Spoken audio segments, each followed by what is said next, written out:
A young woman living a sheltered life. Breathe it out, little dog.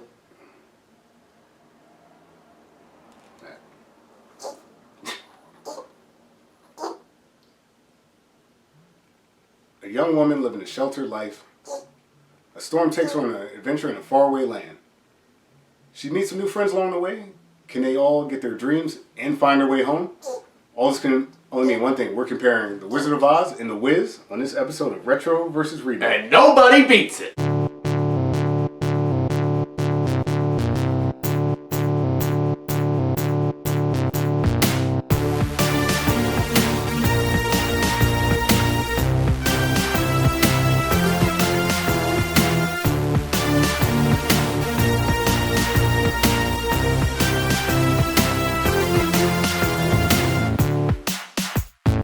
Nobody beats The Wiz. Nobody beats The Wiz.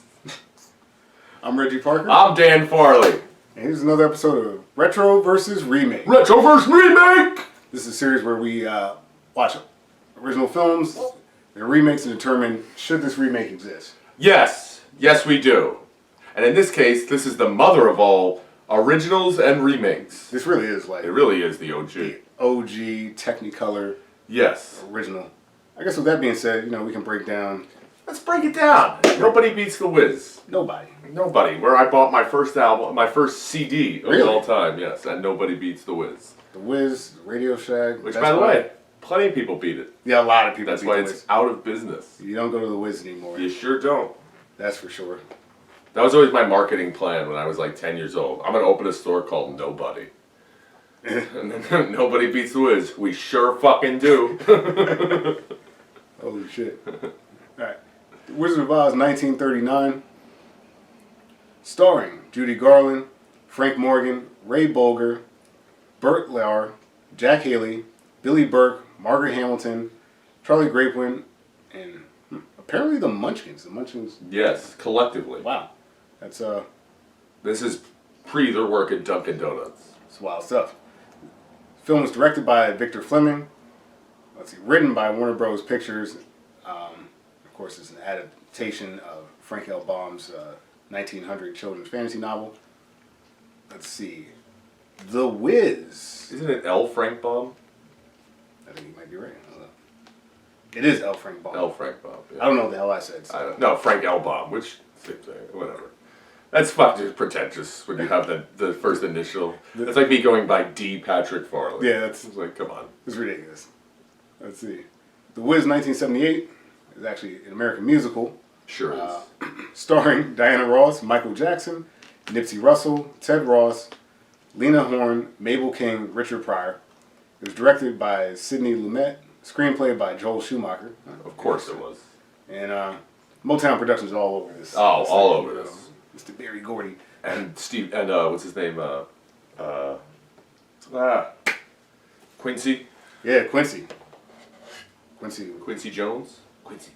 Heavily involved. Like I mentioned, both of these films are based on the L. Frank Baum 1900 children's fantasy novel, The Wonderful Wizard of Oz. We'll get into this a little bit, but I believe in the theory that this film is based off of the gold standard. Like, there's like allegory, and we'll probably talk about that a little bit. Okay. But in terms of that, what's your first experience with My first experience is Kansas is boring. Kansas is boring? No, the first experience I had with this, when I was a kid, my mom was obsessed with Judy. Well, just obsessed with Wizard of Oz specifically. Okay. So I've seen it so many times, and like I guess it was I'll tell you what, the flying monkeys used to terrify me. Like I was like, ooh, this is like.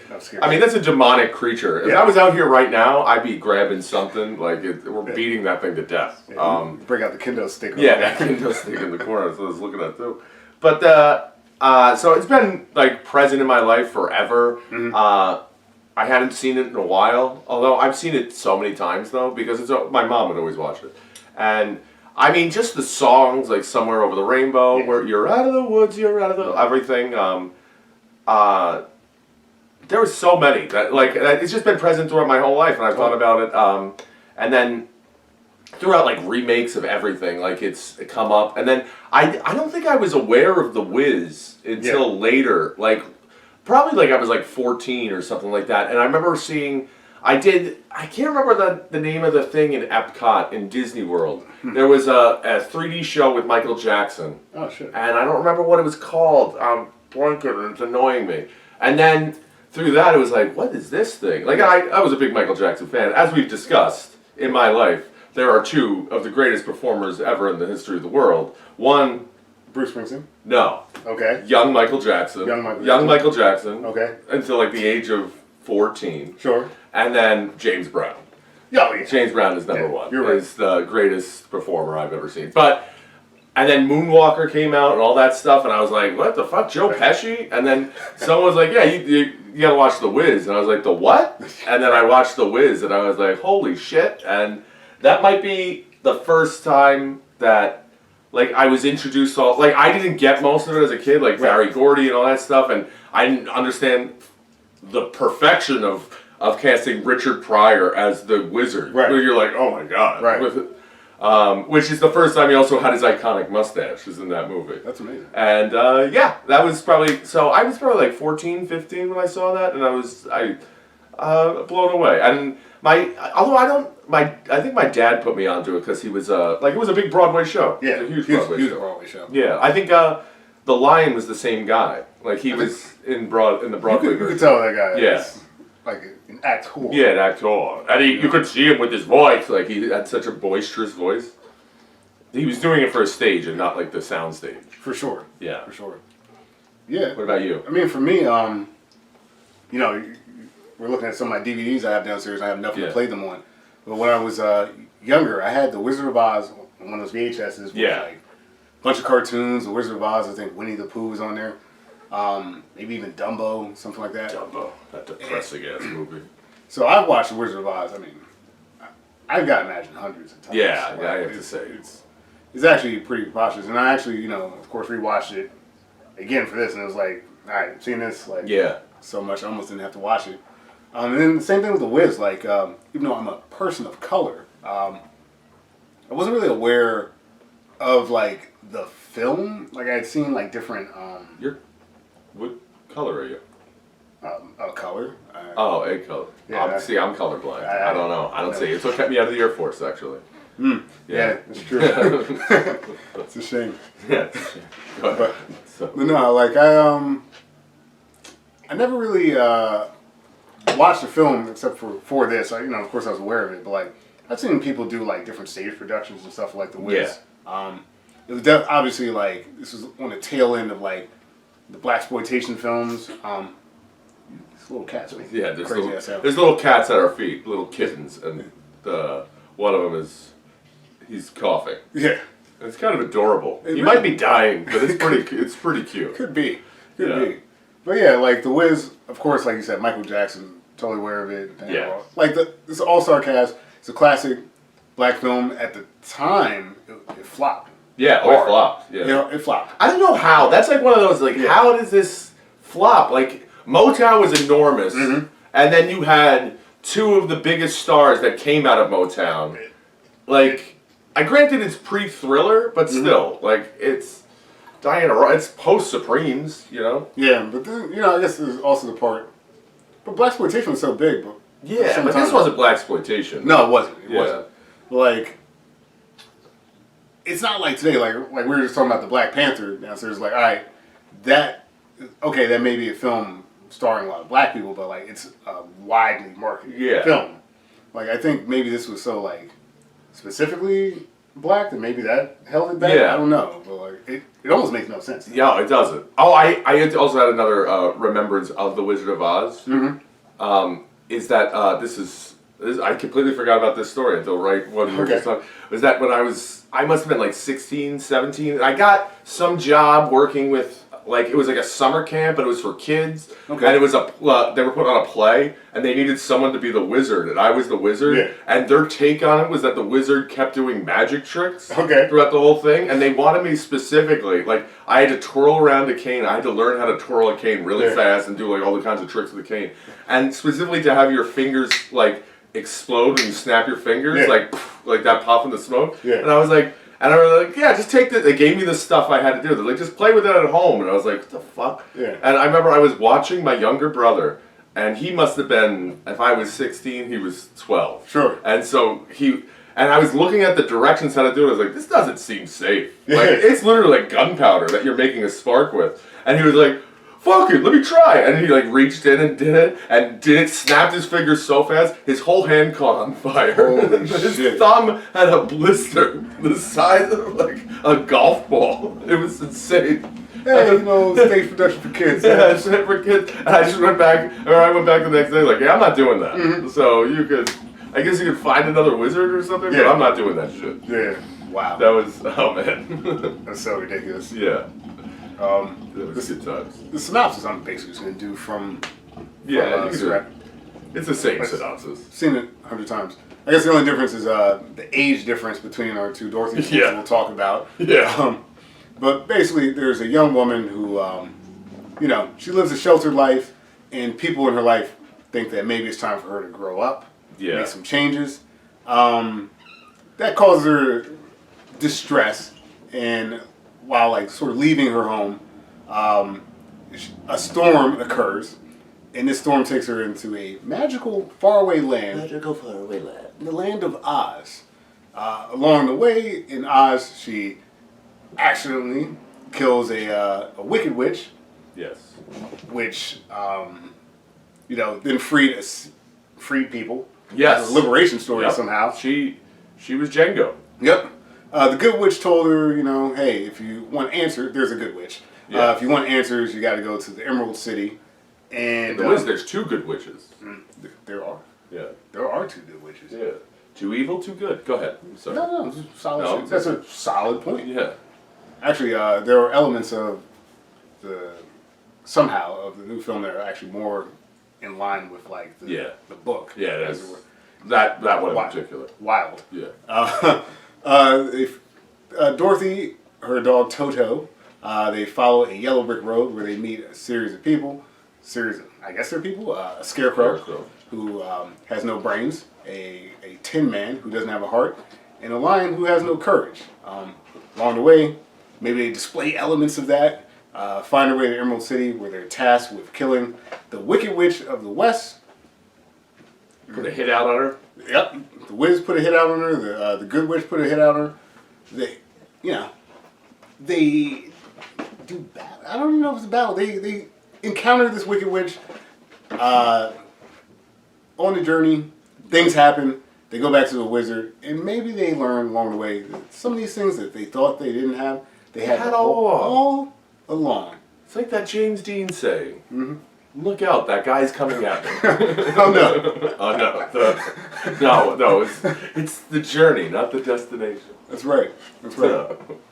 And that's the gist of it. You get it. You probably even know how this shit works. But that's our synopsis. Yeah, that sums it up. And then also, the wizard's a fraud.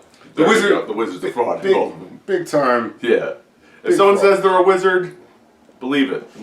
Unless they're a 12-year-old with glasses and a lightning bolt shape in his head, yeah, they're not a wizard. You're a wizard, Harry. You're a wizard, Harry.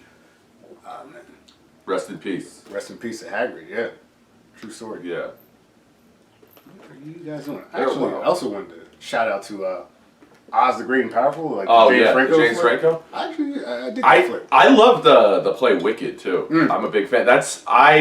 I got really Wicked's good shit. Really fucking emotional. Like I don't cry at anything. Yeah. And I got really choked up watching Wicked when she's singing "Defying Gravity." Yeah. With Golden Girls fame, Rue McClanahan was in it, and Ben Vereen. Wow. Yeah. Wow. He was the wizard. I'll say, since you're bringing up Wicked, it's a great play. It's a great play, and it's going to come up with all these films. As much as the stars are the stars, the music are the stars, and we're going to specifically get into a couple of songs. Yes, we sure along will. The way. That's correct. So where do we start? So we're going to start with our plucky young upstart, Dorothy. Dorothy. Dorothy Gale, if you follow the books and Dorothy Gale is the whitest name. It's pretty That's white. the whitest name in the world. Pretty white name. Yeah, she might as well be like old Longshanks Huckleberry or something. Like, I thought that fucking. Oh man. In the 1939 film, Judy Garland plays Dorothy Gale. If you please, I am Dorothy, the small and meek. And in the 1978 film, It is Diana Ross. Diana Ross playing Dorothy Gale. Find the whiz. He's gonna get me back home. Oh, that's nice. So one of the major differences here, Judy Garland's very white. Yes. Diana Ross is black. Judy Garland, also 15. 15. Yep. Supposed to play Dorothy. I believe is supposed to be 12. Something like that. Yeah. She plausibly could be 12 in this film, but Yeah. she looks 15. I don't even think she looks 15. I mean, she is 15, Yeah. but she looks like she's 25. Yeah, she does look like. I guess, like, that's one of those things you look back, it's like the old dad dick theory. Like, Okay. like when you see your dad's dick when you're fucking 5 years old, and, not sexually related, you just happen to see it, and it looks enormous. And then, it's like when you And see... you have that complex for the rest of your Yeah, life. you have that, oh, like, this guy's got a huge dick, and then Huge hog. and then one day when he shits himself, you gotta help him, like, hose himself off, Yeah. and then you realize, nope, I was just had very small hands. Yeah, I was. But, That's dark. yeah, I know. It sure is. But so I grew up. I was 5 or whatever, and then so Dorothy looked like an adult to me. It's like the same thing when you watch Karate Kid. You're like, these fucking guys, these fucking children. They're Little kids. little kids. But back in 1939, everyone just looked older. Everyone. No matter what. Like I know you've heard me say this, but like you look at like the old reels of like Mickey Mantle, and like Mickey Mantle's like, look at young Mickey Mantle, and here comes his father. He's like this old decrepit man. He is 42 years old, like ridiculous. 42. And he's like, "Ugh." Then again, she was like chain smoking, drinking black coffee, That's so true. that she couldn't eat, so that she would suppress her appetite. Hey and kid, whatnot. why don't you get skinnier? Yeah, you're out of shape, you 15-year-old. What are you doing? So, yeah, this is kind of the beginning of the end for young Judy. Seriously. She's And yet the beginning. yes, truly the Yeah, beginning of It's really a sad tale. tragic Really, life. shit. And then Diana Ross, who's what, 40? 40, playing a 24-year-old 24-year-old. elementary school teacher from Harlem. That's the other thing that I can't stand too. They're like, oh, you gotta grow up. What the fuck are you talking about? She has a job. I know, like her mother's trying to convince her to start working with high school kids so she can make more money. Why? To move out. What? Like it's like a ton more money to work? No, it's not that much more money.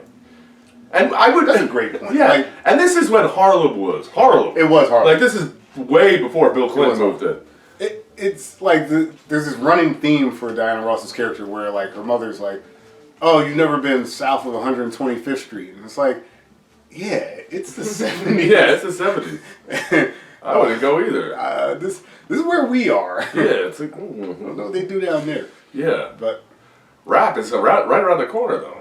yeah, I think you're right. Like in this particular instance, like Judy Garland's character, who is, she's getting into trouble with her neighbor, and Yeah, she's falling in pig pens. Like she's she's a child. She's a child, yeah. So- She's 12 years old, and it's like, oh, you gotta grow up. I mean, Yeah. has she had those womanly times yet? I mean, it's not really. I don't know. This is a little old timey though. It's like Dust Bowl, Kansas. That's like, true. It It's is like Dust Bowl, you better Kansas. grow up real quick because we need more hands on And deck. granted, in the rest of the world, other shit is going on Oh, too. it's pretty rough. Yeah, It's pretty rough. yeah. There's a guy with a small mustache in Germany that has things to say, A lot of things. and at that point, it was close. Yeah, it was a close one for It was sure. close. But there's some different references. Like speaking of Kansas, there was a big going to that gold standard thing I was talking about. There was like a big movement, economic movement that came out of Kansas. They called it like the storm in Kansas, so there could be reasons why she's named Gail. Yeah. Why there's a storm, stuff like that. Again, not to get too deep in that, but She's a farmer's daughter. farmer's daughter. Yep. 40% of Americans at that time were farmers. You know. And Yeah. it's a lot of economic depression. In fairness, like 16% were actually bears. Mm-hmm. Like so. That's a great point. That's. So I. But by the way, I just want to say this. This kind of has nothing to do with the movie. Okay. But you're like, she's never been south of 125th Street. I might have had this discussion with you before. How far, if you started at Penn Station in New York, how far could you walk up north? And let's just say it starts getting dicey around like 115. Yeah. You know, I don't know if how far I can go. You know, Yeah. what I mean? I said I was a color earlier. And we still haven't determined what it is. Which one? I guess both of these films have, you know, there's this musical element. So, like when Dorothy is having her troubles at home, I mean, we get the super iconic Somewhere Over Which the was Rainbow. supposed to be cut from the movie. Really? Initially, yeah. It was not supposed to be in the movie. Whose dumbass idea is that? Some fucking executive. Some Hollywood executive. Some Hollywood executive. That was like, nah, this is stupid. And that's what most people know that movie from. Absolutely. Like what they know about that movie. That and the Ruby Slippers. It won the Academy Award for Best Original Song. Yeah. And I'm not gonna lie, it's out of control. It's out of control, and you know, there's different songs that I think The Wiz definitely gets its in, but like the first song in The Wiz, like that feeling we once had, not even close. Not even close. Like just Somewhere Over the Rainbow, an amazing start to the film. It sums up everything, and it's also like it's such like a child song, sung by like such an amazing voice. Mm-hmm. And there's this like that hopeful feeling, you know. That you could only have as a child. Like, I would not be singing that song. No. And you know, I think it works really well. And we're still in the phase of the film because what the 1939 film does very well is it shows off Technicolor. Which was a sort of newish, I think, brand new. That was the first film. I think it's the first film that's shown in Technicolor. Which is another reason why I think Wizard of Oz is as famous as it is because of this like amazing color technology that's in it. But, like we're still in this kind of like black and white sepia tone phase of the film. Yeah. But, like I don't know, like Somewhere Over the Rainbow just. I could be incorrect, but I'm pretty sure all the black and white is makeup. Really? Like it's not actually like that's what it looked like through the camera. Like because they did it. Then when all of a sudden they go into Oz and it's all color. Yeah. That was just they used the same camera. Wow. They're like, we're not buying two cameras. Yeah. I get that. Yeah. I get that. But yeah, I mean, what I'm trying to recall from The Wiz is like, you know, some of these different characters that we're gonna meet. We get introduced to a lot of the sort of characters we're gonna see in the future because there are people in Dorothy's life. Yeah. That are represented as characters in Oz, and I'm trying to recall if there's a lot of that in The Wiz. Like I don't remember. I don't think so. I don't think so either. I felt like her family Thanksgiving party, like you know, it's just random people. Yeah, random people. There later. One of them, one random person that's there is Robin Gibbons from Howard Stern's co-host. Holy shit! Yeah, she's a. Yeah, but I mean, I would say that to me that's an advantage of the original film is this sort of dream kind of sequence thing that she's going through. That like the people in her life are the people that she's going to meet along the way. Yeah. And like you get the classic scene, and you were there, and you were there, and you were there. Like I don't know. Early on, I think the Wizard of Oz kind of is taking the cake because like the way they frame the story. Yeah. Where she runs away from home. Yeah. She meets Mr. Marvel. And she runs away from home because Dorothy bites her neighbor. Oh, the Toto. The Toto it bites her neighbor, and then they're gonna put Toto to death. Yes. So then, because she bit the neighbor, who's shocker, the Wicked Witch of the West. Whoa. And yeah, that's Elmira Gulch. Yeah, who literally made a living being the most hideous woman in the world. Yeah. And scaring children. Like, she was on Mr. Rogers and shit. Like, she was like, fucking, it was terrifying. That woman was terrifying when I was a kid. Yeah, it's still scary. Yeah, and then one year I remember my mom dressed up as her for Halloween, and you know what? I don't. A part of me died that day. It was never really the same. And that's Margaret Hamilton, who plays Elmira Gulch, aka the Wicked Witch of the West. Yeah. Well, my little pretty, I can cause accidents too. Yeah. And then in The Wiz, let's see, do we even have... Yeah. Who plays... Oh, yeah. Mabel King plays the Wicked Witch of the West in the 1978 musical. Yes. I don't know, that's why she runs away. So that's like, right. Yeah. Right. But that doesn't happen in The Wiz, right? No, I mean, she just kind of leaves. Yeah, I'm not feeling this Thanksgiving. Yeah. And that's the thing, like, The Wiz, I think there's a lot of great moments in The Wiz, but, like, the setup is just not... It's not the same. Not remotely close. And I think that also, there's something like... So there was a big controversy with Diana Ross getting the part of this. I mean, we can talk about this now. Okay, so Diana Ross getting the part because she was, according to Barry Gordy, who she was, involved with, like in a relationship with. Sure. That he was like, no, you can't be in it. You're too old. It was supposed to be someone else that was, I don't know, like 22 or 21, and it was going to be their film debut. And she was like, no, and she lobbied for it so hard, and she said she could get Michael Jackson in it. And because Michael Jackson was in it, they're like, fine, we can have Diana Ross in it. Which is weird, though, that Diana Ross couldn't get a part, which is kind of weird. Yeah. But, like, the whole thing is something that happens to a child. You know, like, it's, like, if you're 24, if you're 12, you might come out of your door and be like, Toto, we're not in Kansas anymore. Right. Like, something is weird. But, like, if you're 24, I don't know about you. But me personally, I would come out and be like, what the fuck is going on? Right. Like, don't you come near me, I'll kill all you motherfuckers. Yeah, there'd be a lot of questions. And then, like, I'm finding a bar. Yeah. And I'm sitting there like, especially considering you've never been south of 125th. Yeah, like, exactly. You're like, yo, I'm not talking to anyone. Yeah. Like, yeah, my house landed on this bitch, but I don't care. Like, I can't. No, nothing to do with me. I'm not going to take her shoes, because that's bad luck. Okay, you don't take a dead man's shoes. That's a great point. You don't take a dead man's shoes. No, I think you're right. Like, taking the journey... It's a kid's journey. With a child. Yeah. It works. Yeah. Like, she's...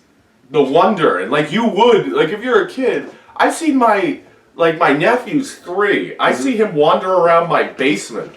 And my basement is like, he's like, what's that? He's like, so, like, what's going on? You would do that when you're a kid. When you're 24 years old, you're like, where's my wallet? Right. You know, like, you're much more cynical about the world around you. Even though she's not, you would be. Right. Especially if you grew up in Harlem. Like, 100%. You've seen some shit, man. Like, yeah, I feel like you'd be sitting down talking to the good witch a little bit more and be like, okay, hold up. Yeah, hold up. You gotta explain all Time out. all this. Yeah, you gotta explain this. Who the fuck is who's Oz? Yeah. Yoda? You're talking to me about Yoda? The great and powerful. Yoda who doesn't exist yet in the world? No, I mean, look, excellent point, man. Like, just that feeling of being away from home is even more, like, it's a, like, hopeless situation when you're a kid. Yeah. You know, like, how the hell am I going to get back? Yeah. And, like, there's no shot. And in that case, you're like, well, you're 24. Right. Like, you could get a job here. Right. Like, I don't know what you're going to do. You would think Diana Ross would be like, yo, you guys got a payphone somewhere? Yeah, someone's got a quarter I can borrow. Is there a train? Yeah. I don't know. I obviously, like, I greatly prefer the setup. Yeah, because it's so much more, like, when I say the term, I mean it, like, in the actual, like, way it's meant to. It's so wonderful. Yes. Like, it's like, oh, full of wonder. Like, yeah. It's, oh, whoa, oh. Whereas, like, you'd be like, what is going on? You need to show me a map right now. Yeah. And, like, I can't. And just that advantage of, like, when we brought it up, the advantage of when she gets to Oz, that switch that quite literally gets flipped. Yeah. The colors. The colors, yeah. And it's like, okay, we had this black and white thing, and now it's the most vibrant thing. Yeah. And especially when I was a kid, like, at the time, obviously there was, like, other films and stuff, but, like, that effect of going from black and white to color really captured me, and, like, it captured a lot of movie. Oh, goers. can you imagine like when you were a kid? Like if you were like growing up in that era when you never saw color on television, you're like, what? Yeah. That's gotta be amazing. That's some mind blowing shit. Yeah. That's up there with like the train coming in. Like, Yeah. whoa! People were so stupid back They then. really were. Oh. But you know the that setup, I think, really makes sense in the original film. And I think where this remake tries to kind of get it in is with some of these cameos. Yeah. That we're talking about. Like the star power is more of the show than just Yeah, it is. the set pieces. Yeah. The set pieces are actually really good in both. Yeah, the set pieces. But there's something about me that likes that set piece. Like you could clearly tell that all of it's fake. Yes. But I kind of like it. In both. Yeah, in both for sure. I like it. It's like, And I why should it look real? Like, I do like that they like incorporate New York into the Yeah. Oz in the remake. Like that part's really cool. But yeah, no, all those like those painted backgrounds and you know the soundstage type Yeah. stuff. Like I still think it's so obviously fake, like you're saying, but like it just works. It looks Yeah. really good even today. Like it just the scope feels like not real, but like you can feel like this is its own unique place, even though you're just looking at a painting of some random shit. It's like, oh, like I don't know, it's pretty cool. I thought it was neat. Like, even though it's like cheesy, I like the cheese. Yeah. You know, like of that. But like the yellow brick in the remake being sort of like that superimposed, yeah, like yellow, like it's clearly just painted on the Yeah, wall. yeah. Like it's just a head. Like it might as well be a cartoon. Totally. Like, but that's what I think is cool about it. Like it adds. It's almost like you're living in a cartoon. Like There's some really cool designs throughout the film. I think like when they get to the Emerald City and like one of the characters is like a walking camera. oh yeah, You know, that looks good. Like the graffiti when they're in the subway. yeah, I like that too. And shit's moving around, like all that stuff. I think that film really held up in that, and it felt more like, as we talked about the Broadway production, it feels like a Broadway. It definitely does. You know, 100%. the way the set design is. Yeah. I think it works really well. Yeah, it does. It feels like a Broadway production. It kind of, you know, like the only thing about that in The Wiz is that because in The Wizard of Oz, there's no time. Right. If you ask me now, Kansas still looks like that. Right, You know, right, like right. it's not like it looks like that. I know fucking Harlem doesn't look like that. Right. And so you get to like you put in all those like 1970s Oz thing, like New York in Oz things, like yeah, like New York was a kind of a shithole in the 70s. Like it was not a good place to be. Like you were getting robbed in Times Square, no matter what. And then so it's like it really kind of takes you out of it too. And like it's like well, it's not really a magical place. I wouldn't say that. Like Yeah, you get that fluctuation. yeah. So, I guess, you know, we talked about sort of our Dorothy's and the major differences really being Yes. age, which I think you're right that like that wonder That's huge. element is really there in the original. The remake is just like, all right, who's this lady? Yeah. But Especially like she's a fully educated, completely like she has a master's degree. She has. right. She's not a stupid person. She's not a child. Not that I'm saying Dorothy's stupid, but Yeah, and you know, Judy Garland Dorothy. in some ways, what's happening with Judy Garland's character is the realization that the world it can be a cruel place. That, Yeah. Like Elmira Gulch may take your dog to get destroyed by the sheriff because I don't know, she owns half the town apparently. You know, like old bitches. That was the original Karen, bro. yeah, she really was. The original She Karen. came by through your dog in a fucking picnic Yeah. basket. I want to speak to the manager. She really did. This dog bit me. I want it dead. Yeah. Okay. God, Shut her up. She really. Yo. Yeah. Still to this day, I'm like, yo, she Yo. threw me off. Not only that, but she's so like that person exists. That person exists. 100%. Like in every generation since that person exists. 100%. Oh man. But kind of moving into some other characters. Yes. In the original film, in the 39 film, we have. On the other hand, Dorothy did kill her sister. Okay. It's true. It's true. In that, Well, in Oz. it's a reasonable beef. Yeah, the Gulch herself when she was. I mean, she's just a fucking terrible person. Yeah. But in the the third witch. she was a good witch. Yeah, she's got points. She was fired. Yeah. In the 39 film, we have Ray Bolger, who played Hunk, who's like... Ray Bolger. You know who Ray Bolger's looking out for? Ray Bolger! That's from the Simpsons guy. That's who he's looking out for. Hunk, who Yeah. also is the Scarecrow. Find a bag of hay. Now that's getting personal, Lion. Yes. So again, there's that element of like when they're in the black and white time in Kansas and stuff like that, Hunk is like a farmhand Yeah. who's kind of not that bright, No. you know? He's not. He That's doesn't have a braid. that's his thing, and like it's cool. Like only had a braid. you get that foreshadow, Yeah. which we don't get in the 78 No. film. Michael Jackson doesn't show up until there's a Reese's peanut butter cup on his nose. That's true. Michael Jackson shows up as the Scarecrow.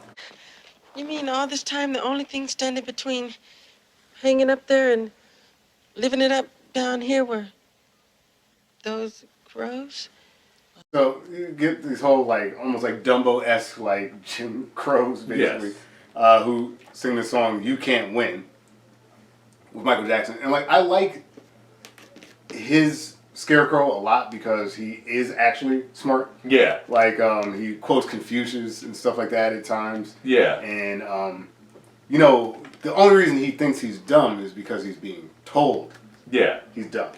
You know, Ray true. Bolger is just like, I guess like, I Ray guess Bolger's I'm stupid. I'm stupid. But like, Michael Jackson is in this tragic situation where like he's being bullied by these crows who are telling him he ain't shit when, the whole time. I mean, he's clearly a thoughtful person. Yeah. This is a metaphor for black on black crime, bro. I think so. I think it's so.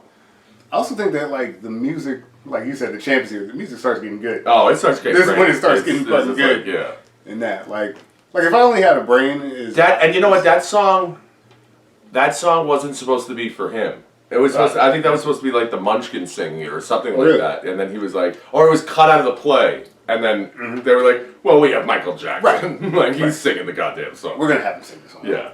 You know? Yeah, because, you know, if I only had a brain, it's a good song, you know, gets the job done, but, like, the whole set piece of You Can't Win, Yeah. Michael Jackson, like, coming down, like, dancing and shit, like you said, it's incredible. Yeah, it's out of control good. And the only thing I will say for Ray Bolger, I mean, listen, there's not going to be a comparison Right. to like dancing like Michael Jackson. You're not going to, it's impossible. Yeah. Except unless you're James Brown. Right. That's the only comparison Right. that anyone could ever make. But like Ray Bolger's dancing is so good. It's really good. It's so, because he's dancing like a scarecrow. Like, He's like doing the fucking like that it's- is what that film gets really, really good. Like, the original, like, you're right. I was like, I looked at that guy, I'm like, that's a Scarecrow. Yeah, it's a scarecrow, That's and like the way he Scarecrow looks moves, he's very like cartoonish in the way. Yeah. Like the whole thing is so cartoonish and like good. It's almost like it reminds me of like how hard it is to look that effortless. Yes. You know, like have you ever seen Singing in the Rain? Sure. Like when he does the like make 'em laugh, that thing. He's like walking on his thing.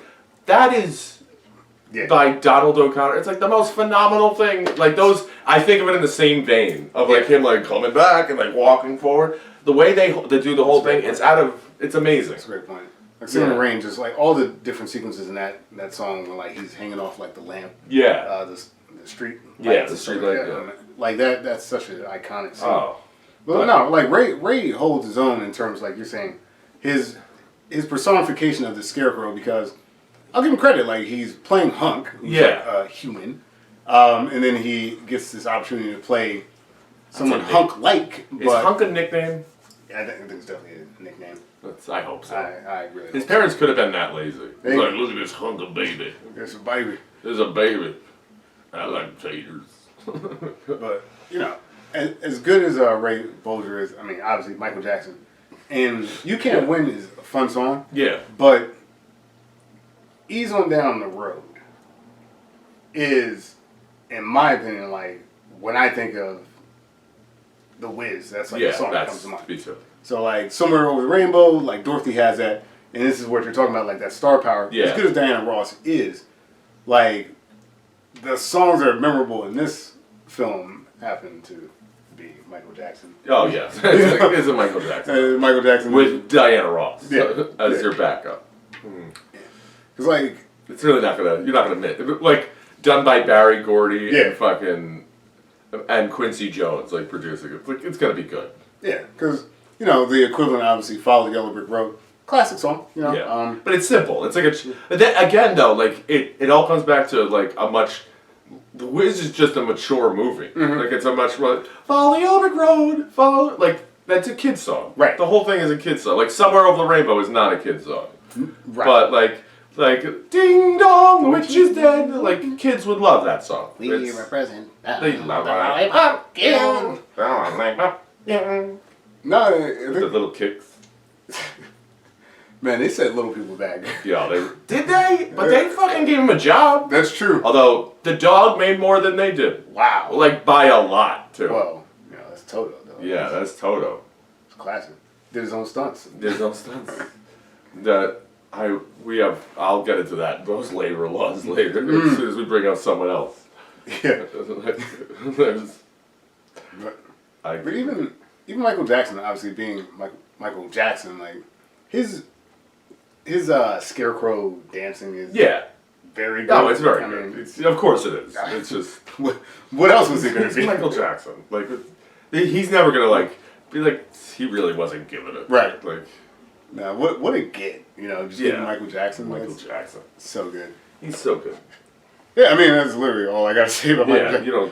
he's a fucking godsend. It's like mad respect to Ray for what he did, but whatever, dude. Yeah, whatever. Your time is over, Ray. It's over. So, going on to some other characters that Dorothy meets along the way.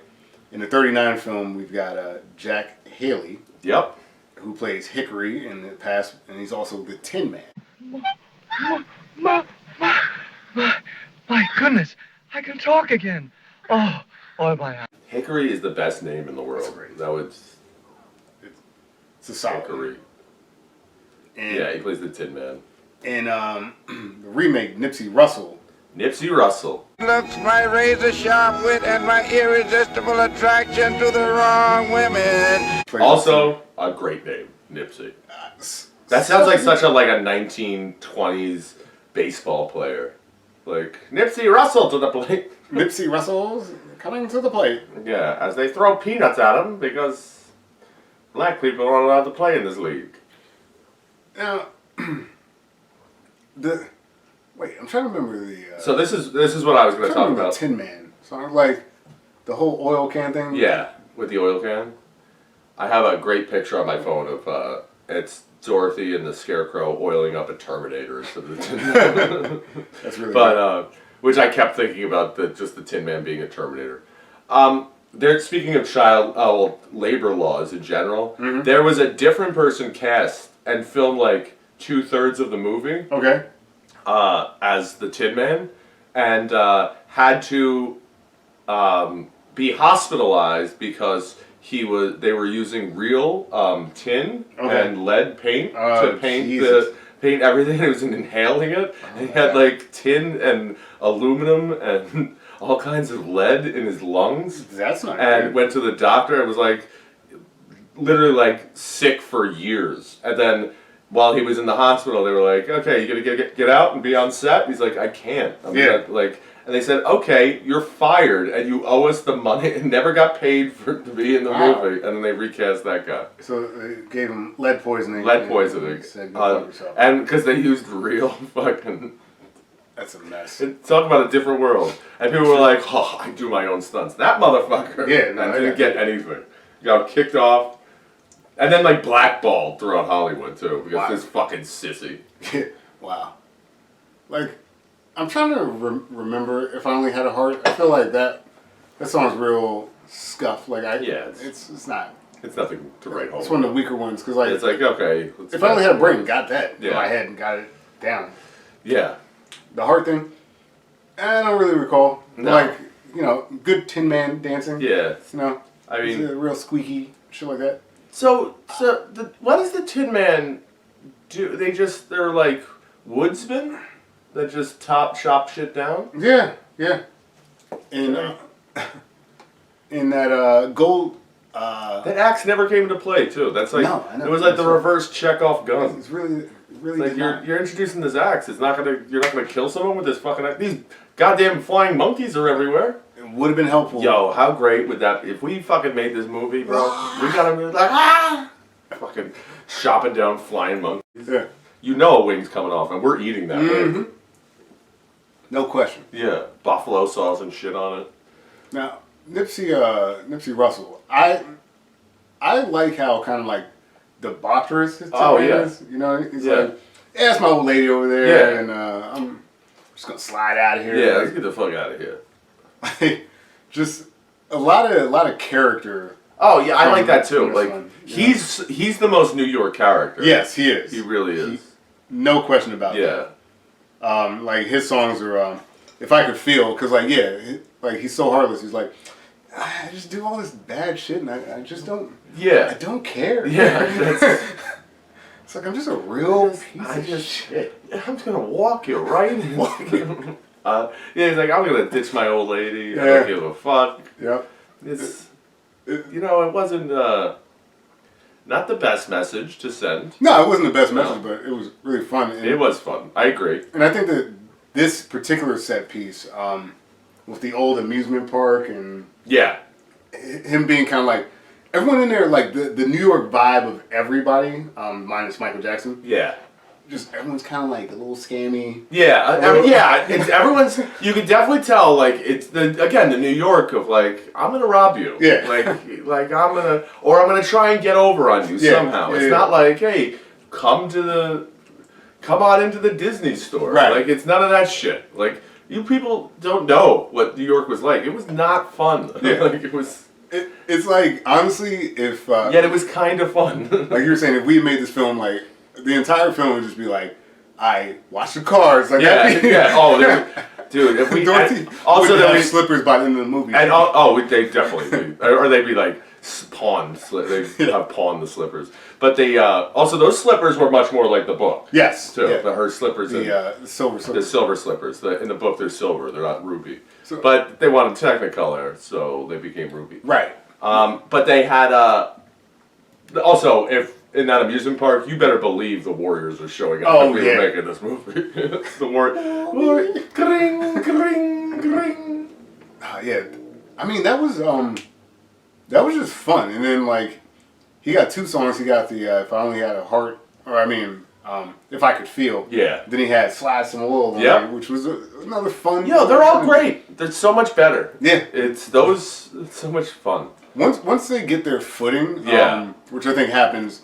Like you said, the champ is here. Once Michael Jackson comes into the film, the song quality is... It's more like, as soon as he shows up, it's like, no, we're going to be okay. Which is exactly how he... see? Toto. Little Toto. Toto! Toto. Which is exactly how, I guess, he manipulated his wife into doing a lot of things, but that's not for me to decide. That's a legend. No, that's another conversation. That's not for me. But... everything's gonna be okay when Michael's here. Yeah, totally. Yeah. So moving forward, because I think like getting the full cast. Yes. Of the Dorothy crew. Then we move on to the Cowardly Lion. The Cowardly Lion, who in 1939 is Brett Lahr, who was Zeke in the old Kansas. In Kansas, and also is the Cowardly Lion. Afraid, huh? How long can you stay fresh in that can? Come on, get up and fight, you shivering junkyard. In the remake, we got Ted Ross, who plays the Cowardly Lion, and also Fleetwood Coupe DeVille. Yeah, he's also the guy that was in... He was actually in The Wiz on Broadway. Yeah.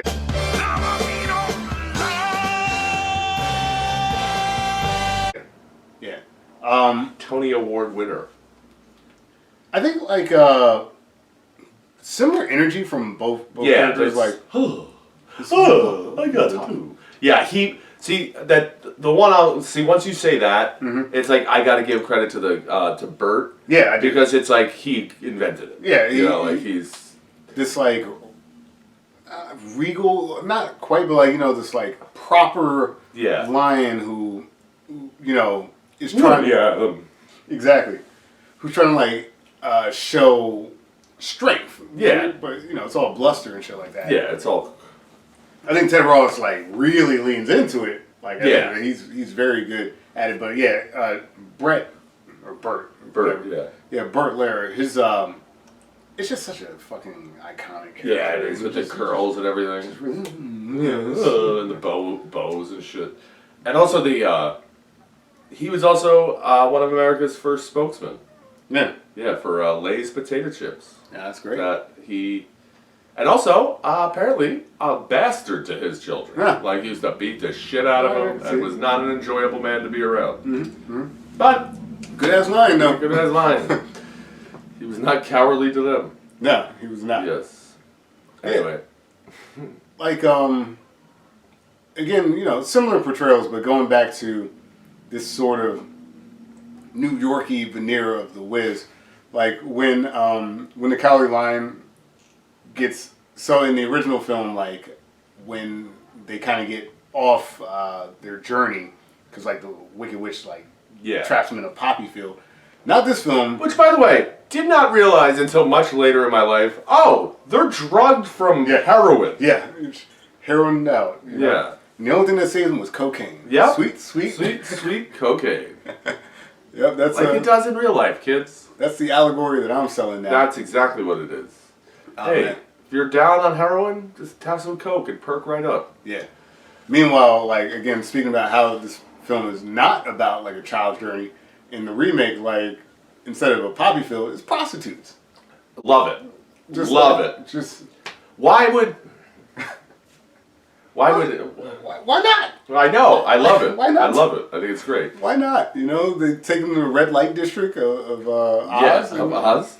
It'd be really crazy though. Like if they really had their fingers on the pulse of the community of Harlem of the time, like it would be crack. Yeah. But then they wouldn't be falling asleep anywhere. That's true. They would have got to Oz in 4 minutes. the movie would have been over. Would have been a real short film. Yeah. They would have robbed the great wizard. I really liked. Well, hold up. I'm trying to remember the Cowardly Lion song off the top.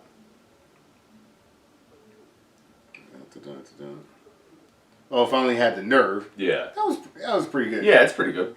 That's a pretty good song. Yeah, it's very. Again, it's like a childlike song, like, and he plays it so much more like a kid's. Like, whereas the line in this other one, like, it's a little. He's almost like a pimp. Yeah, he really is. He really is. He's a mean old lion. Yeah. That's his song. I'm a mean old lion. I really liked the set piece when, like, the lion in the remake shows his courage when they're in, like, the subway and they have, like, walking subway like pillars or whatever like that. Like, I felt like that was a fun sequence. Yeah, kind of going through the subway. And that will fucking trip me out later in life. Yeah. Like, I know it will. Like, if I know someday it's gonna be an acid flashback and that's showing up. Mm-hmm. That's fucking. Yeah. Yeah. But the Bert, he also gets an opportunity to kind of like show some courage and stuff like that. But yeah, it's just more fleshed out and more adult. Yeah. In the Wiz. Like, absolutely. That's kind of what it has going for it. But the original, like, once you hit like the first one, like, because like again, trying to remember it, and I've seen it hundreds of times. If I only had a brain, I remember that really well. Yeah, I remember the other two. Yeah, I get lost in it, and I remember like you're out of the woods, you're out of the woods. I remember like all the other stuff, like we represent. Yeah, I just think that the star power, again, going back to The Wiz, is what is kind of propelling this film versus the original, like the story and Dorothy's journey. Yeah, are what's very relevant. And in the remake, they're like, okay, look at this colorful cast. Yeah. We're going to have them in all these different situations with all these different songs. And that's like their strength. So like their songs are much more memorable and like, again, the set pieces are really strong. But again, that's because it's for like Broadway. Yeah. Really. Agreed. But yeah, I just do, like you said, I love the fact that he's a pimp. Yeah, I the think it's fact that great. they get distracted by hoes. Like That's but it's like at the same time you're also like, why is Diana Ross distracted by prostitutes? she really needs to get Yeah. below 125. I guess. Like and that's the other thing too. Like if you're gonna make her a New Yorker, make her a New Yorker. Yeah. Like she shouldn't be. Like you said earlier in the film. Like I got a lot of questions. I'm at the bar drinking. Like she shouldn't be falling for scams. No. At all. At all. At all. Like don't kid yourself. There's plenty of scams going on in Harlem. It's not like she lived in this sheltered neighborhood. Right. No. Crack is about to show up. Yes, there. it is. And it's it's gonna ravage shit. Alpo is going to be king soon. Alpo. So, I mean, I feel like that's that's all of that's the crew. That's the crew, right? Yeah. You know, we've gone over the Wicked Witch. You know, we'll talk about more. Yeah. At this point, we're finally making our way to the Emerald City, which again, in both films, I think what they do with the Emerald City is really good.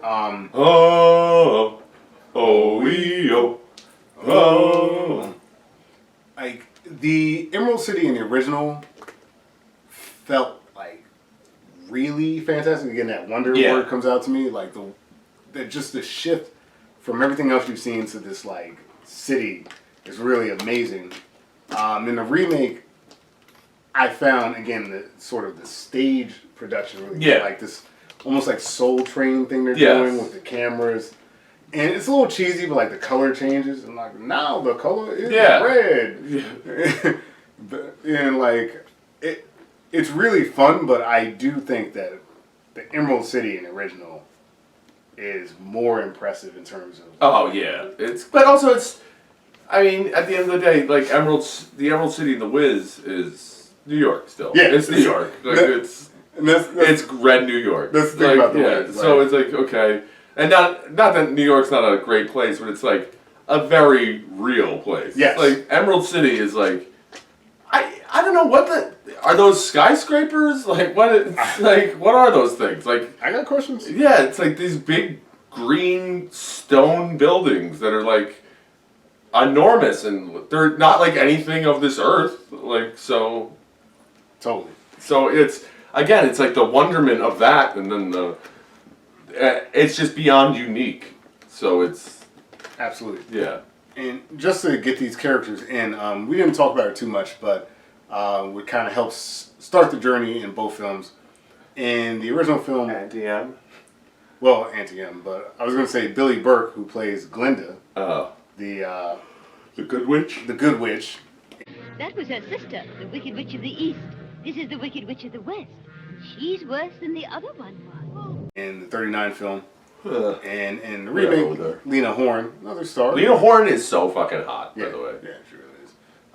Who plays Glinda, the Good Witch of the South. We know ourselves. We're always home, anyway. Yes. In the remake. So again, just to get those characters in, but really, the next person we should really talk about is the wizard himself. So I want to preface this because I assume we're going to talk about the 1939 one. The guy that plays the wizard, what's his name again? I can't remember. Frank Morgan. Frank Morgan, who plays Professor Marvel. Yeah. And also the Wizard of Oz. So I am Oz, the great and powerful. Who are you? But then he's also the guy at the door. He's the gatekeeper. The gatekeeper. So this is a question. Okay. Is that supposed to be a different character, or is that the wizard himself? I've always interpreted that as a different character. Really? Personally. See, I thought it was the wizard. He's kind of like hands-on, like fucking like Bruce Wayne in like the original Batman, like because I bought in Japan. Right. Like, that's interesting. Like I kind of thought he was like scoping them out before he actually had to meet them. Yeah. Now keep in mind that when I thought about this, I was a child. Yeah. So I honestly never put the two together. Yeah. No, me neither. Until actually this moment right now. Yeah. Shows you how much research I did today. No, I can see that though, because I do actually think that given this like scammer mentality. Yeah. And, like looking at like Professor Marvel or whatever he was calling himself in Kansas. Yeah. It would kind of make sense that he's like running this whole scammy operation. Well, like, he is a scam. He's full of shit. He's completely Yeah, full he's of shit. completely. He's not a wizard. He's not at all. Wizard. At all. He's certainly not a wizard. He's not even a good like magician. Well, before we get too deep into him, we'll also bring up Richard Pryor, who plays Herman Smith, aka the Wiz. Not to grant any of your wishes, unless. Perfect. Okay, so let's talk about our different scammers. My man Frank Morgan. So you're right. So You talk about the gold standard. This motherfucker. The gold standard himself. The illusion of money that we're still living on. So actually, I'm glad you're talking about that. There's a couple of things to talk about that gold standard thing that gets lost a little bit in translation. Like you mentioned, the ruby slippers, Yeah. were supposed to be silver. Yes. At the time, the United States basically had two different currencies. We had a bimetal currency. So the silver was a currency, gold was a currency. And politicians were trying to kind of get us off of silver and onto a gold standard.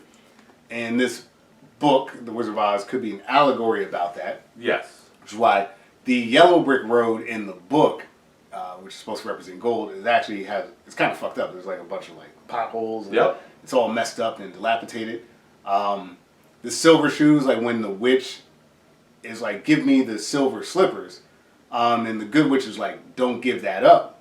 It clearly must be powerful if she wants this. Basically saying that like farmers and like regular folk should keep their silver because clearly bankers, which the Wicked Witch was representing. She's green. Green, the Emerald City. Emerald City. Another money reference. Fake wizard. Fake wizard. Oz, ounce, which is what you would weigh metals with at the time. Oz, yes. The Scarecrow is supposed to represent like farmers. Yeah. The Tin Man is supposed to represent factory workers. And then, forget the politician. It might be William Bryan Jennings or something like that. But like the Cowardly Lion is actually supposed to represent a real life political figure. Teddy Roosevelt. Not that one. But basically there was a guy who was called the Cowardly Lion because he didn't want to go to war with like Mexico or Spain or something like that. But so not Teddy Roosevelt. But yeah, a lot of this apparently is supposed to be an allegory about how like the economy with different currencies and stuff like that, like the idea that the gold standard they thought was a foolish endeavor and stuff like that. So you can look into that yourself. It's pretty interesting. Yeah, it screwed us. Screwed us forever. You want to talk about inflation? Yeah. I don't want to get into it. They had it right in the 1900s. So, exactly. Figured it out then. And there's also some reference. Potentially, there's a political speech, a famous one called "The Cross of Gold," about currency, and it's like one of the most famous political speeches. But yeah, and it was represented in Indiana Jones and the Last Crusade in the beginning. So yeah, if you want to look up the how the Wizard of Oz may be about the gold standard and fiat currencies, look that up, or get super high and watch people sync up the Wizard of Oz to Pink Floyd's Dark Side of the Moon. So they What's more impressive, figuring out that it was a gold standard allegory, or the Pink Floyd thing? Because I don't think it's supposed to be. It just so happens to work. I think it's a coincidence. How many times did someone fucking do that? Yeah.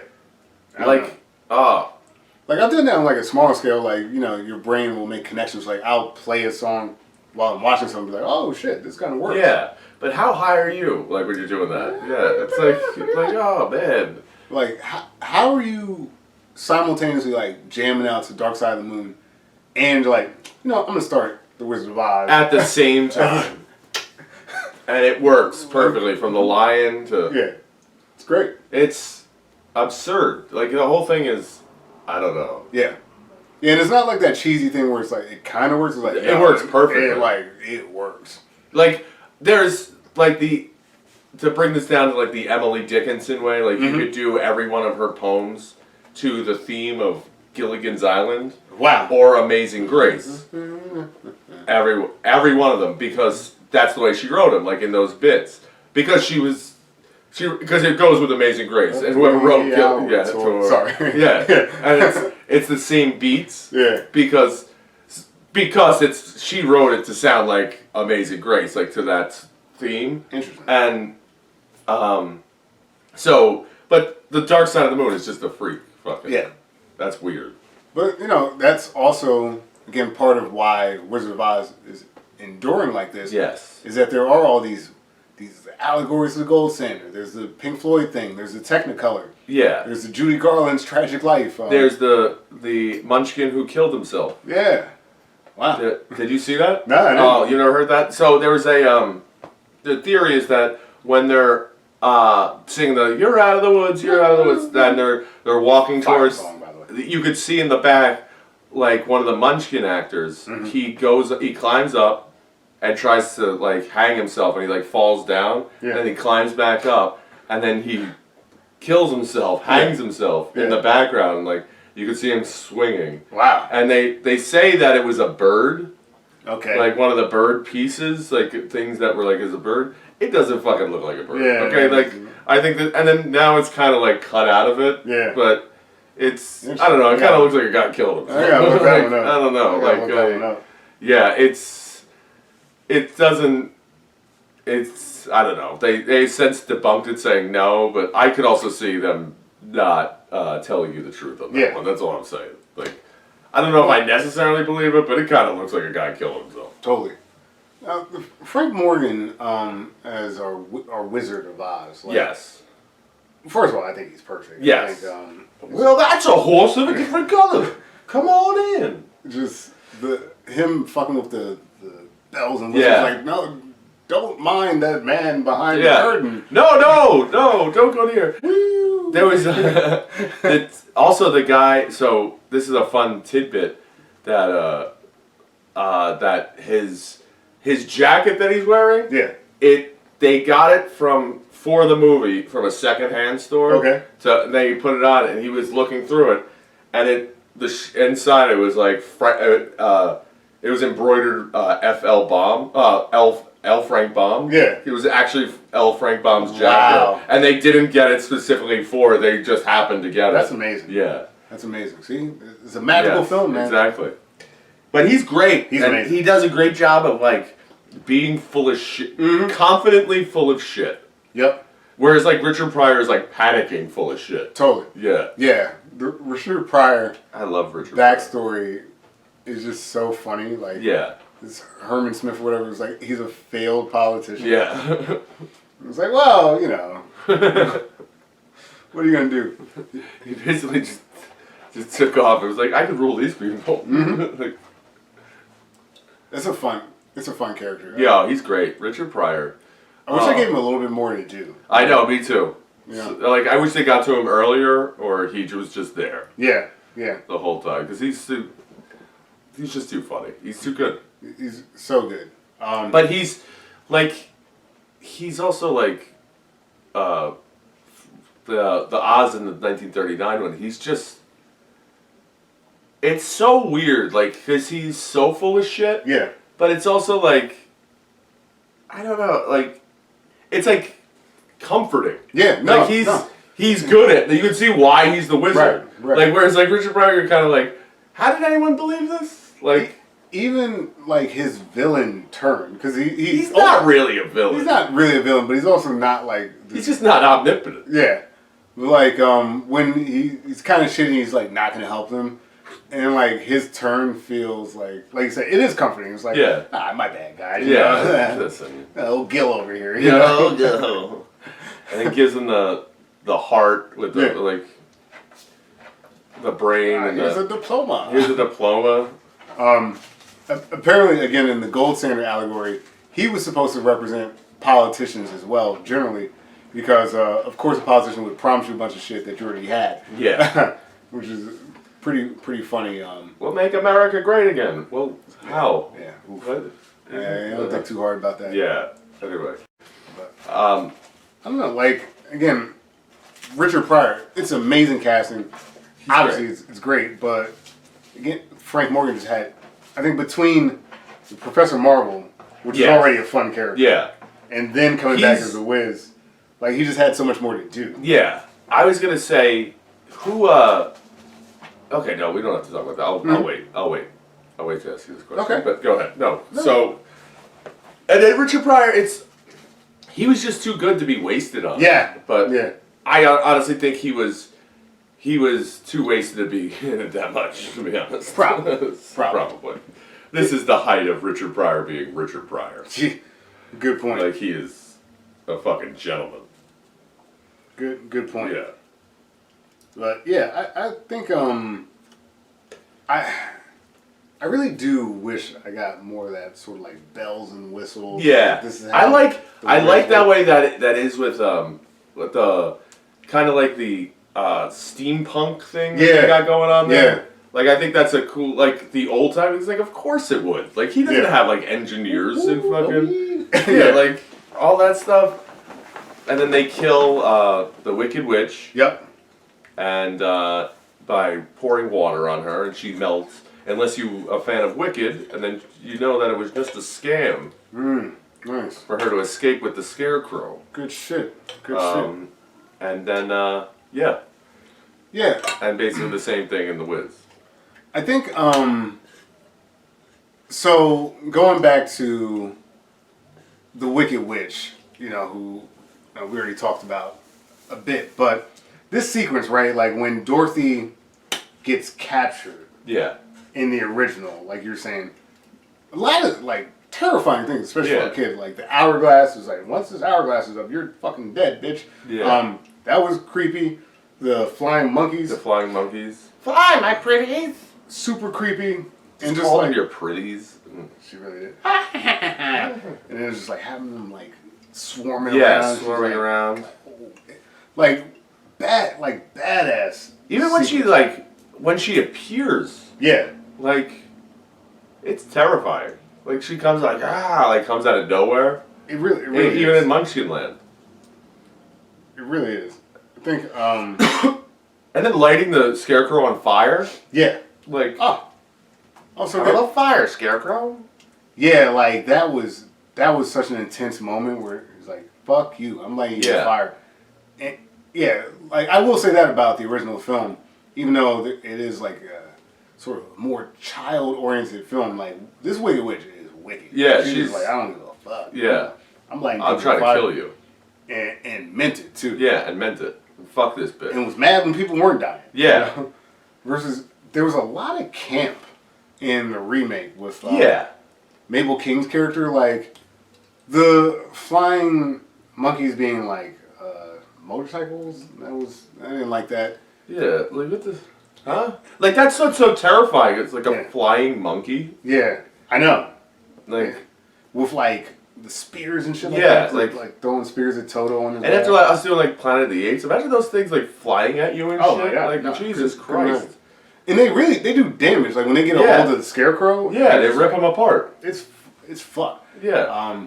They just didn't have, because of the way they designed the flying monkeys in the remake. It's just like you're just kind of supposed to look at them and say, oh, it's funny they're flying because they're like fast motorcycles. But it's like because that design, they can't do anything really. Yeah. So what's the point? What's the point? It's like Versus okay.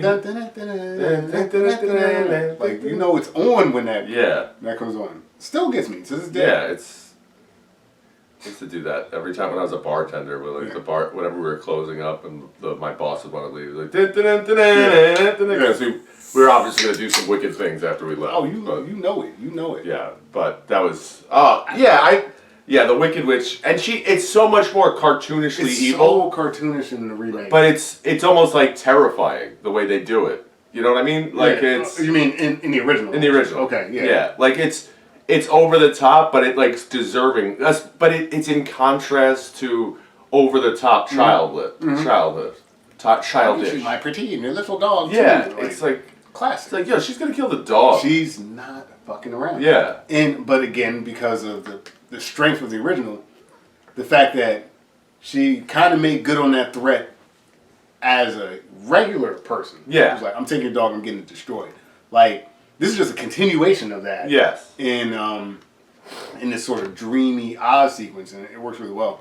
When you said cartoonish, I was thinking of the remake, because, like, with whatever they did with, like, the costume design for the Wicked Witch in the remake, I didn't love it. No, it's not. Like, I thought it was just goofy. It's like the middle part is so good. Mm-hmm. And then it's just like, I kind of forgot about it. The end gets really squishy. It's like, it's just kind of by numbers at that point, versus, like, I do feel that the original is just consistent throughout. You know, like, maybe the songs don't reach the highs that you get in The Wiz, but, like, everything feels like it's moving the film along. Yeah. Like, I kind of feel like it'd be different on stage. You know what I mean? I wish I could have seen it on stage. And I think that's true. Like, actually, one of our Retroverse remakes, we watched The Producers. Yeah. And, you know, we were kind of down on the remake, but I was like, the problem is this isn't a movie. This is a play. Yeah, it's a play. And I think The Wiz, because it did suffer that at the time. It was a commercial and critical failure originally. Yeah. And it became a cult classic. But, like, I think that needs to be on Broadway. Yeah, I think it has to. Because, and maybe not with Diana Ross. Yeah, maybe not with Diana Ross. As good as she is. Yeah.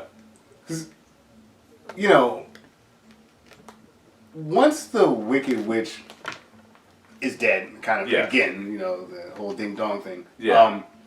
In the original film, like, I felt like it was more important when they went to see the wizard. Like, because Richard Pryor is like, okay, we did that, we got the broom, we're going back. Like, the journey felt unique. In the remake, they have this extended, like, and it's a good song. It's actually one of the songs the movie's known for, but, like, can you feel like a brand new day? Yeah. It's like, so are we done? Yeah. Like, this feels like we're done. It feels like we're done, you know? Yeah, this sounds like a climax. Yeah. A climax. Which is not. She's not home yet. No, no. Like, there's so much left to do. There's so much left to do. So much left to do. And it's just really weird that, like, okay, we pulled the fire alarm or whatever, like, we sprayed her with water. Yeah. Like, the original, I love the fact that she lights the scarecrow on fire and that's what does her in. Yeah. That's good. I like that. It's like, that's your fault. Yeah. The remake, she's like trying to boil people and eat dogs and burn it. And there's a lot of fucking shit going on. So, like, when someone just pulls the fire sprinkler system, it's like, oh, no, okay. It just felt a little weak. Sloppy. Like, I don't know. They went. I don't know. It's kind of like. She had like so many different modes. Like, am I gonna boil? Like all this other stuff. It's like, and then it's just I'm like, gonna I'm gonna fuck you up. I'm gonna fuck you up. Kill them. Yeah, no, totally. Just get them. And then like the brand new day song, like, which is great. It's a great song. Great song. Great song. The sequence is a little confusing because like, the people that were there. The song, I don't care. Yeah, the song's great though. And that's the thing. Like, that's what The Wiz does well. The songs are great. Songs are great, but that connective tissue of the story isn't that strong. It's definitely like Return of the King when you're like, okay, no, oh, we're not done yet. Oh yeah, we gotta get back to the wizard. Okay, yeah, yeah, and it's like to take a song that good. It really is. It should have been the ending. It should have been the ending. Like, I don't think you need to do that there. I think you can do that. At the Rosetta. Yeah. Like, why is we killed the witch? It's like, yo, that was fire. And then, like, I think after everyone gets their stuff, like, here's your heart, here's your brain, you know. I think you can do the song after that. Yeah. And then, you know, go home. But, like, they just kind of, like, they do this whole large song sequence with all this crazy, like, dancing and stuff going on. You're like, all right, well, now we gotta walk back. Yeah. And now, hey, you're an old politician? Okay, cool. Oh, the slippers? Yeah. Like, it just didn't feel... It's like, okay, yeah, you can go home now. Yeah. I don't know. And then, like... You've had the power inside you all along. The whole time. And again, going back to Judy Garland being a kid, when everyone gets what they want. Yeah. And she doesn't. And there's that sadness. Everyone is feeling that. Yeah. Like, oh man, Dorothy, we got everything we wanted, but you didn't. And again, it's this hopeless feeling of the kid being like, well, I guess I'm stuck here. Yeah. And you're like, well, no, you just, you know, click them together. Click the slippers. Like, when she goes home, she goes to see her family again, who we were introduced to at the beginning. And you made a good point, so I should bring her up. Yep. Auntie M, who in the original film, Clara Blandick plays Auntie M. Who's been dead for like almost 100 years. The trouble, and I tried to get back for days and days. There, lie quiet now. You just had a bad dream. Pretty much. And in the remake, Teresa Merritt plays Shelby Gale, aka Aunt M, in the remake. Like, we don't see the family again in the remake. We just she's like, oh, I guess I'm back in Harlem. Yeah, I'm back in Harlem. And she starts kind of walking home. Yeah. The sequence, which is still iconic in the original, was like, and you were there. And you were there. And like, even like me as a kid not really being able to follow like who was there. It's like, oh, I guess they... Yeah. This is all in her head. Meanwhile, like in The Wiz, I think she actually went there. Yeah, I think I want it to be known. It's a fucked up ending to the original Wizard of Oz. Yeah. Toto's still gonna die. That bitch is not dead. She's not done. She's going to kill Toto. Like, she's coming back for Toto. Yeah. I don't know how they're gonna walk themselves out of that. Although, I guess like one selling point, because I mean, how close do all these people live to each other? Maybe she should avoid going past Gulch's house. Like, he was like, I ain't seen the fucking dog. I don't know. Yeah, you had it last. I don't know. It was a fucking tornado, bro. But I also think Dorothy's too dumb to pull that off. Maybe she got smart. Maybe she got wicked smart. Yeah, maybe she got wicked smart. Maybe fucking Hickory should come by with that axe and be like, hey, bitch, you touch that dog, I touch you. Yeah. How about that? Yeah.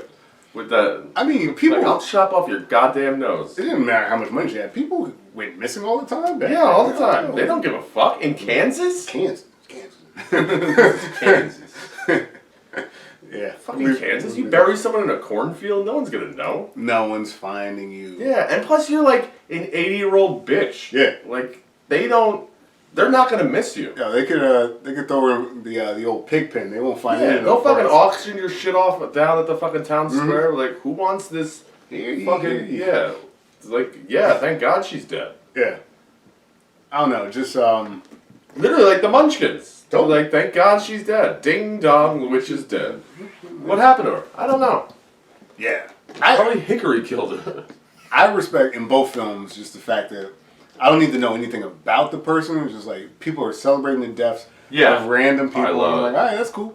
It's I like... I guess we don't fuck with that bitch. You know? It's like us with Jeffrey Epstein. Yeah. You're like, good. Yeah. Fuck it. Yeah. I guess. I just think it's I think this is really interesting that this original film is able to like weave this narrative. And like you said, it's not complex. No, it's not. But it is. Right, but it is. Symbolically complex. Yes, like there's a lot of themes that are being represented in different phases of the film. Yeah. Reinforced, and like it all ties back in. Yeah, I mean it's kind of it's a good metaphor for life. Yeah, I mean, you gotta remember where you came from, and you could pretty much, no matter what you're trying to get to, it's not that complicated. Right. Like, you just have to sit there and work and actually work to do it. Yeah, and like, you know, sometimes these things that we think are our weaknesses, they're not. Like, you're actually, you know, as much as the Scarecrow was dumb, he came up with all the ideas. All those ideas. And the Tin Man had no heart. He obviously did. He was trying to save them as much as everyone else. I mean, he had a lot of... Like, what's that old, I think it's, I can't remember if it's an old Islamic saying, if you want to kill yourself, throw yourself in the ocean and see how fast you'll be struggling to live. Yeah. Like, no, it's a great point. No, it's one of the good parables? Yeah, parables. Yeah. No, that makes sense. I mean... yeah, it's something like that, but it's... So once like it was on the line, it's like obviously he did care. The cats are coming to join us. Right JB, what up? JB Smooth. But the same thing. I mean, the same thing's true. The Wiz, except the fact that it's like you're a fucking adult. Yeah. That's really what the you problem really is. should like, know you better. don't need these lessons. Yeah. And I do think that because Which again, I like the fact that it's like New York scammy, but because everyone's kind of again an adult and kind of like out for themselves, these lessons don't apply. It doesn't equally. apply. Like because you kind of should know this. Like, right? How'd you survive 24 years here? Right. Well, I survived 24 years because I was running a scammy amusement park. Yeah. It was just like grifting people the whole time. Like, and that's the thing. Like, your heroes aren't cut and dry heroes like they are in the original. Yeah. They're kind of shit. Besides Michael Jackson's character. Yeah. He's the most innocent of them. Of course he is. Of them all. Of course he is. Because he is. Because he is innocent. That's true. Look at the kittens. Hey, little dude, you fall back there, man. You're on your own. Yeah. Stay there. You live there, though. You just did. Oh. Yeah. Yeah. I don't know. It's so I was thinking about that when I was watching it. Though, who would, because we did this with the Star is Born. Yeah. Barbara Streisand and Lady Gaga. If you're taking, who are you putting as far as just singing goes? Judy Garland or Diana Ross? You know what? Those are two titans going head to head. Yeah. Well, here's the thing. Diana Ross, who used to open for Judy Garland, by the way. Oh, wow. Well, the Supremes did. If I'm talking about, like, actual career-wise, like, obviously Diana Ross, but, like, in this instance, like, Judy Garland ate, bro. Like, she got it in this film. So, I mean, just off the strength of Somewhere Over the Rainbow by itself, like, there were songs that Diana Ross did solo that they were fine. Yeah. I just think the songwriting wasn't there for this. I think I'm kind of in the same boat as you. Like, I think, as far as just being a talent, Judy Garland. Yeah. But who would I rather see? Fucking Diana Ross. Oh yeah, no. I would much rather see Diana Ross. Oh yeah, if you were like, you can go to Judy Garland concert, I'd be like, nah. Well, I would say Judy Garland now because she's dead, Yeah. so you can't see it. Yeah. So you'd be like, well, I have to go. Yeah, that's Like, true. That's true. Like, But like, no, overall, Diana Ross. Like, yeah, but no question. But if they're both alive and well, Diana Ross. I'm Yeah. gonna go see Diana Ross. But like, in terms of the films, and again, I don't put this on the performer. I put this on the writing.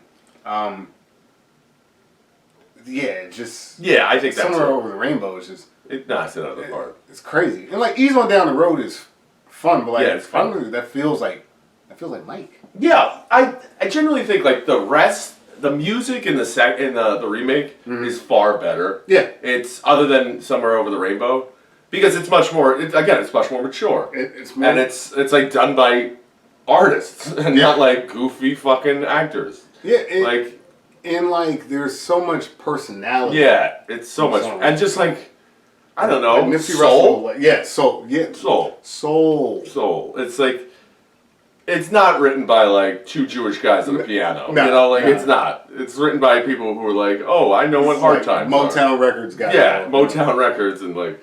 No, it's so, but then the movie, all the other parts in between are so much better in the original. Yeah, the original just is functionally a better film.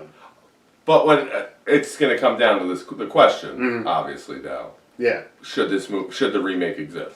Well, the remake certainly should exist. So, I think it should too. So the original, clearly, like just so many different things that we already talked about, like the Technicolor. Yeah. Judy Garland's cinematography. Weaving this story so that her Kansas life is integrated into this like fantastical land, and just like how those different themes and lessons that she learned like get played out. Like I think that The Wizard of Oz is just a very, very well done. Yeah, I think film it's a classic. It's a classic for a reason. No problem rewatching it. No, not at all. Like you would think that something that old and be like, well, it holds up. It holds up completely. It holds up very well. Because it does. At no point of the movie does it ever really take itself that seriously. No. And it knows it. Like it knows it's like it's a kids movie, but it's not a kids movie. Yeah, you know. And I'm not gonna lie. Like the pacing is really good. Oh, it's great. It's really good. It doesn't. That's you. Yeah, let's go. Let's get the fuck out of here. Nothing overstays its welcome. In that No, film. at all. I think it's a classic for a reason. It's Yeah. so well done. I mean, if you're gonna ask me which one's better, it's gonna be The Wizard of Oz. The Wizard of Oz, but like, should The Wiz exist? Yeah. Yeah. It's a great, like, on paper, it's such a good idea. It's such a good idea. It's such a good idea. Especially like, now we have these different debates about like the Black Little Mermaid that's coming out, and like, Yeah. I just watched Black Panther and stuff like that, and like, I think it is important to take different stories. Like, the thing, a lot of times historically we get very caught up on like the origin of different stories, where they come from, and things like that. But I think that you can tell all kinds of stories through the lens of all kinds of cultures. Oh, of course. And taking this classic Wizard of Oz story and kind of making an urban Harlem 70s version of it, I thought it worked really well. Like, Yes. Like some of the, like I said, the stage design, costume design, I thought it was fucking phenomenal. The music, when it's really good, is really good. Oh, it's great. And honestly, by taking elements of the old film out of it, I think it hurt this film. Yeah, I think so too. I think that there should have been a connection between Harlem and Oz, like we had with Kansas. But I also think that what they're going for, although it doesn't age as well at the time, it's like, that's pretty cool. Like the walking pillars in the subway. It's like, this is fun. I thought that was But I mean, it doesn't age that well. No, you know no. what I mean? Like, or the graffiti and all that shit. And the graffiti part. was really cool. Yeah, it's like, oh, it's a great idea because you're implementing elements of the real world in this. Yeah. And like, why would Oz have graffiti? Like, you know what I mean? Like, but like that's cool because like that was part of the New York the aesthetic culture, aesthetic, exactly. And I think that paying homage to that while also telling the Wizard of Oz story was very cool. Yeah. I just think that there are elements of the way they portrayed it, and maybe some of the, like, again, that pacing words coming out to me. There are just elements that like I felt like you could have done more, and that's why the Wizard of Oz I think is fundamentally a better film. But like the Wiz certainly should exist because it should, yeah. The cast is phenomenal. Yeah. The music's phenomenal. And I just got some problems with the beginning and the end, really. Yeah, and really, it's like there's some sloppy. It's like, how do we get this started? They knew what to do, like, but how do we get there? Yeah, yeah. It's like, I don't know, like, but it's worth it just for Michael Jackson. Totally. Alone. I mean, and that's really what it comes down to. Like, Michael Jackson's so good at it. Yeah, and like the fact that they got Michael Jackson. Yeah, and he's at the height of his powers too. Yeah. Like he's great. Yeah, I would say that like Somewhere Over the Rainbow to me is like obviously like the Wizard of Oz song. Ease on Down the Road is like a perfect portrayal of like how do you take something like Yellow Brick Road? How do you make it like modern? Yeah, and like pump it up. Ease on Down the Road is like to me the song from this that like really just captures the essence of this film, and it's really good. I think it should exist. I think it should too. I think it's as far as the remakes go, it's one of the better ones because if you could see, you're like, yeah, I really like. I mean, other than like True Lies, or like Star Is Born too, but it's really like both of them are great in their own way, and they both should exist. And I don't think neither one overshadows. I mean, I guess the Wizard of Oz overshadows the Wiz because it's the Wizard of Oz. It's like the classic. Yeah, it's like one of the greatest movies ever made. You know. But it's also, I totally get why you would remake that. Yeah. And I think it's a great. I don't think it pays homage to it. I don't think it's all really good. Yeah. No. All of it's really good. It's really good. Yeah. No, this is we've seen this theme on the show in the past where it is a film that takes the elements of the original, but it just does its own thing. Yeah, completely. And that's to me when a remake is really good is when you're not getting shit on by the first film. Yeah. But you're not just copying the first film. Yeah. And you're like doing your own thing. Like you mentioned True Lies. The way that they took that story and expanded it. Yeah, completely. And then made it like just an action star, like action movies. I think that what's very impressive about The Wiz is taking this story giving it the cultural cachet for like a black. Oh, audience. absolutely, yeah. Like that was really impressive, and like to your point, it doesn't age as well, but I think that's just because of like this late 70s was a time. Yeah, it was a time. It was a weird time, and like I think the original like Wizard of Oz is trying to portray like this Dust Bowl Kansas thing. And, like, yeah, which is a little timeless. Like, but like you ask anyone from like again, I will go. I'm not like how many people know about rural Kansas? No, like nobody knows it. So like, like especially if you're talking about like. I don't know. Even in Missouri, I bet most of them don't know that shit. You know, they're like, I don't know. It's probably just like that. Yeah, so like you're not getting the same scrutiny. Like Yeah. we know what Harlem looks like. Yeah. Like you said earlier. It's like, well, nice try. you know? Yeah, it's. I mean, granted, that's a fun Harlem. Yeah. Like, but I mean, I really liked a lot of the visual elements, like the way they did the yellow brick road overlaying like bridges in New York and stuff like that. Like, I thought that was really good. Like, yeah, I thought it's great. It's just it takes like as inventive as it is, like it's still commented. No matter what, it's commenting on the time it's made. You know, that's what I mean. Whereas like the original Wizard of Oz, you don't know when. It has, you have no idea what year it is. Yeah, it has the advantage of being. Yeah, they don't have an iPhone, but right. Who knows? Like, right. Because like again, that is a problem that remakes run into from time to time too, which is, I made the joke earlier, but like, why isn't Dorothy like trying to find a payphone? Yeah, exactly. Like. That is a problem with it being more modern, but no, the movie was very good.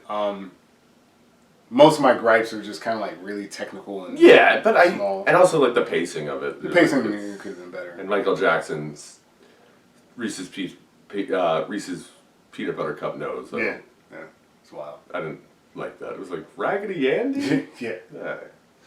All right, so. Moving on from this, yeah. I think we're going to go into our Christmas season. It's about that time. About that time, the most wonderful time of the year, which, by the way, I'm just about done with all my Christmas shopping. Nice. Yeah. Haven't even started. Yeah, I know. Why would I? This is a freak occurrence that it's... But when we're filming this, it's well before Christmas. Well before Christmas, but like... The weather right now, I don't know, maybe it's climate change stuff. Like, I am wearing a tank top and... Yes. It is the winter. It is the winter. I don't know what's happening around exactly. But so in order to ring in the Christmas season, what movie do you want to do? I think you brought up a really good one earlier. I think we were going to do some sort of Christmas Carol type. Yes, a Christmas Carol film. So that gives us a lot of options. There's quite a few. There's the original Christmas Carol. Then there's the Christmas Carol with Jim Carrey. Okay. And then. The one I think we're going to do. Okay. A Muppet Christmas Carol. Okay, I can down with that. Scrooged with Bill Murray. Wow. So, we're going to skip the original Christmas Carol. We're going to go right to the Muppet. Right to the Muppet Christmas Carol. The de facto Christmas Carol. De facto Christmas Carol. And then Scrooge. Wow. And Scrooge. That's going to be which is one of my favorites. That's going to be a lot of fun. Yeah, Scrooge is great. I'm going to watch. I watch it every year anyway. Yeah. Might as well do it for this. That's great. Yeah. All right. No, I'm down. Great. Let's do it. Sounds good. So, again, that was another episode of Retro vs. Remake. Retro vs. Remake! The Wizard of Oz and the Wiz. As always, I'm Reggie Parker. I'm Dan Farley. If you want to find me on Instagram, it's at DanFarley18. On Twitter, it's at JerseyDan18. Yep, on Instagram and Twitter, I'm at RP Comedy. You can find us at Retro vs. Remake. We're on iTunes. We're on Spotify. Click the like and subscribe button, baby. Like, Come on. subscribe, YouTube. And honestly, we've been getting a lot of great reactions. Like, our view count is up. People are really engaged. And those numbers up. We're having a lot of fun. So, Yeah, it's really great discussing this shit with you. Yeah, and if there's something we said you don't like or that you like, just let us know, man. Yeah. We're around. By all means. I'm cool. Yeah, I'm not. But, yeah. So, we're going to ease on down. Yeah, whatever. Whatever. Have a great times, guys. Good seeing you. See you next time. All right.